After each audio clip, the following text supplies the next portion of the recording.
Another strong performance from Pat Healy.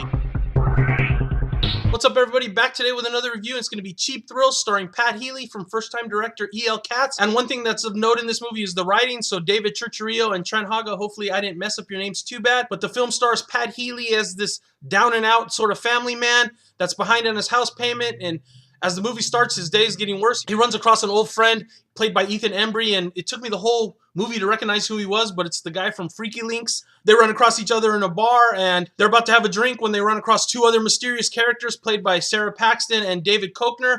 He's a character actor. I'm sure you recognize him once you see him. Things quickly escalate from, I'll pay you $50 to spank a girl in the butt to, where this movie goes, basically. And the whole thing is, it's kind of like that indecent proposal type of thing. Would you do this? Would you sell your soul for X amount of money? And that's basically the question of this movie. And that's the question you'll be asking yourself as you watch it. First of all, the things I really like: dialogue, really strong.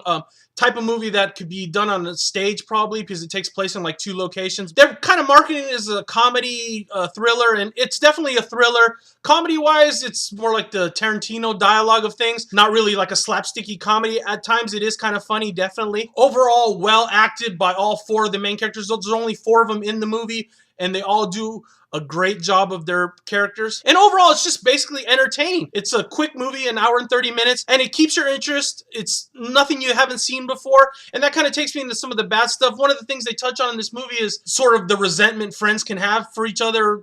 Over the years, there's always some deep-seated thing that once you inject money and desperation into a situation, that could come out. I mean, we've seen that in a million movies, and they do it pretty well for the scene that they have in this movie, but I thought that's where the movie kind of failed, and it's not really a failure at all, this movie. It's a good movie, but where it fails is that it's kind of restrained in just all the parts.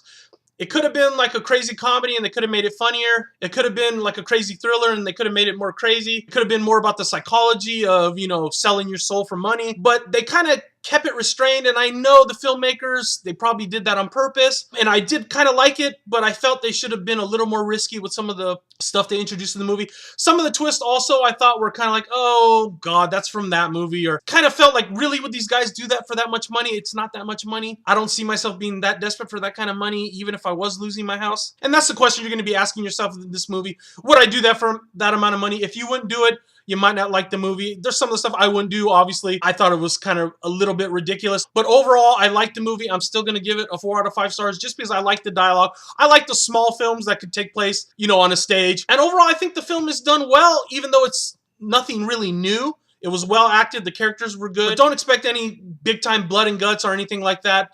It's a comedy thriller. It's not a horror thriller or anything like that. 4 out of 5 stars. If you've seen Cheap Thrills, let me know what you thought. What do you think of Pat Healy's performance? What'd you think? Would you do some of that stuff maybe for that amount of money? Probably not. That's the one thing, like I said, I don't know if anybody would sell their soul that much for that amount of money. You let me know down below what you thought. All right, guys, see you next time. Bye.